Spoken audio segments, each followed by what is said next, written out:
Prepare your chainmail, spears, and shields. Today we're joining the Franks. At the heart of the Battle of Poitiers in the year 732, the story of this battle is disputed, as you may know, and there are as many versions as there are contradictions. The topic is controversial and politically charged, sometimes leading to obscurantism, especially from authors and even historians, serving dogma and ideology coming from political extremes. It's not very wise to talk about a historical event without identifying its context, and that's even more essential in the case of the Battle of Poitiers. On one side, we have the Frankish leader Charles, known as Martel, or the Hammer, who became the effective ruler by assuming the position of Magister Palati, or mayor of the palace of the Frankish kingdom of Austrasia. But that was just an appetizer for the energetic boy. His goal was to reunite the Regnum Francorum, the kingdom of the Franks, which included several other kingdoms like Austrasia, where he served as the Magister Palati. But then the other Frankish kings, or rather their mayors of the palace, also held the real reins of power. As you can see, they logically do as they please and refuse to be pushed around. They must confront Rinfroy, the mayor of the Palace of Neustria, who is allied with the independent Duke of Aquitaine and Gascony, by offering him the title of Lord King or Viceroy, allowing a slight anachronism in exchange for his theoretical submission to the Kingdom of Neustria. This Duke of Aquitaine we're talking about is one of the key figures in the Battle of Poitiers. He's the famous Eudes of Aquitaine. Unfortunately for the two new allies, Martel manages to defeat them and, at the same time, seizes effective power in Neustria. A new power that Aquitaine refuses to recognize, even though it's theoretically a vassal of Neustria and has been for a short time. You can see the trouble coming. Charles Martel waits for the right time to handle Aquitaine. He gradually reassembles the kingdom of the Franks. He is preoccupied with numerous enemies at the kingdom's gates and even within its borders. He will even manage to expand some borders, though he still can't bring Aquitaine to heel, at least for now. Let's discuss the Duke of Aquitaine and Vasconia from the region of Aquitaine. Of Vascon origin, the Franks are foreigners to him. Deeply attached to the independence of his duchy from Frankish power, he refuses to swear allegiance to the new strongman of the Regnum Francorum, Charles Martel. To his misfortune, the Muslims have conquered much of the Iberian Peninsula and are starting to traverse the Pyrenees, in some cases to conquer and in others to plunder. Septimania, a large part of present-day Languedoc and previously under Visigothic rule like much of the Iberian Peninsula, falls into Islamic hands.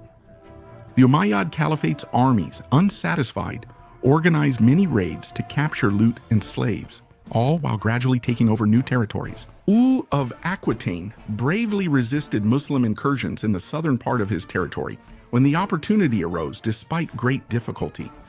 He broke the siege of Toulouse, saving his duchy despite offering much against his will, and indirectly extremely precious time, allowing Charles Martel to consolidate his power and his army.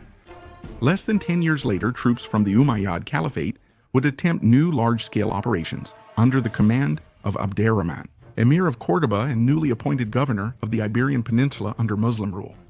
This time, Eudes cannot resist and is defeated by the Muslims in the battle known as Bordeaux or the Garonne.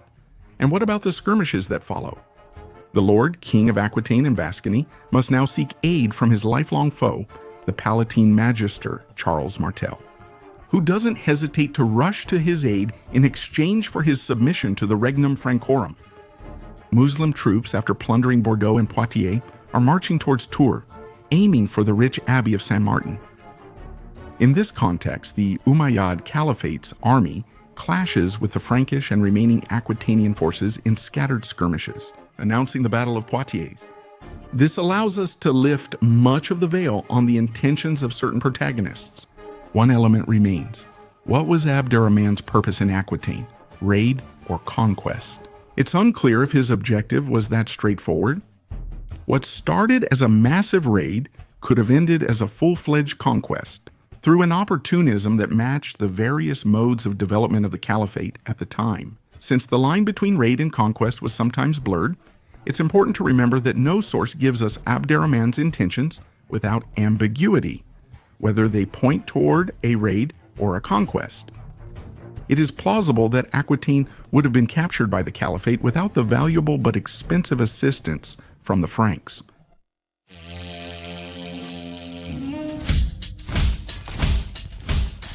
Let it be known, telling the story of this battle is a complicated matter, relying on sources from the time, which may not be plentiful, but do formally attest to their reality. We have Arab and Christian chronicles and a potentially mixed chronicle, possibly written by a Christian in Muslim territory.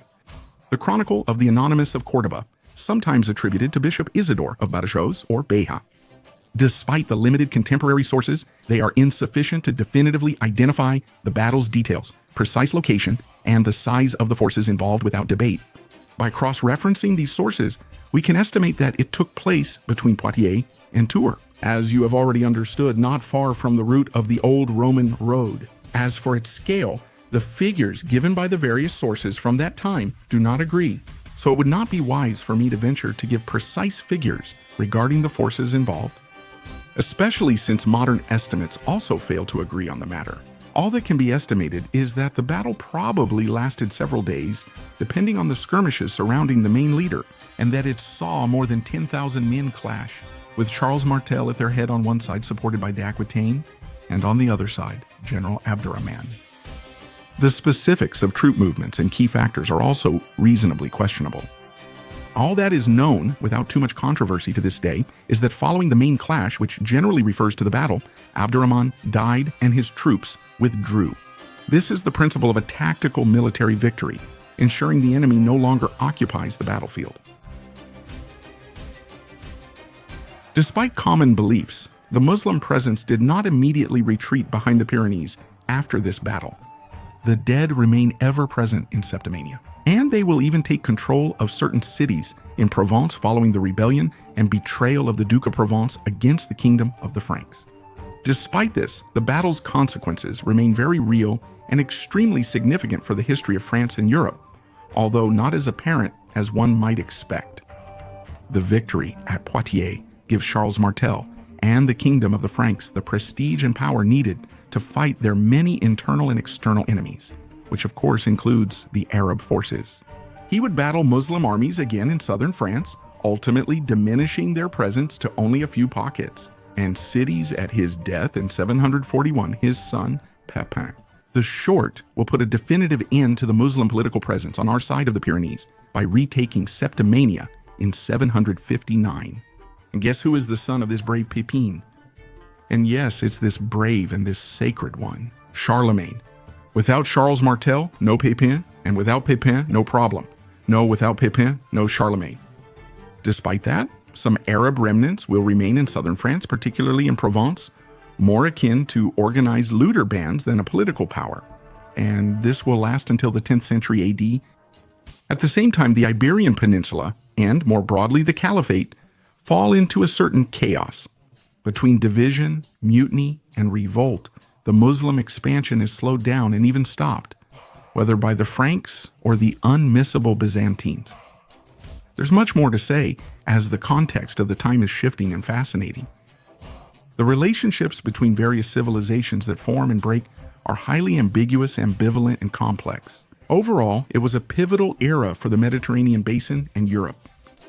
Reducing this historical phase to the Battle of Poitiers symbolism would miss its context, but relegating it to the level of anecdotes or skirmishes would be to miss its importance. That's all for today.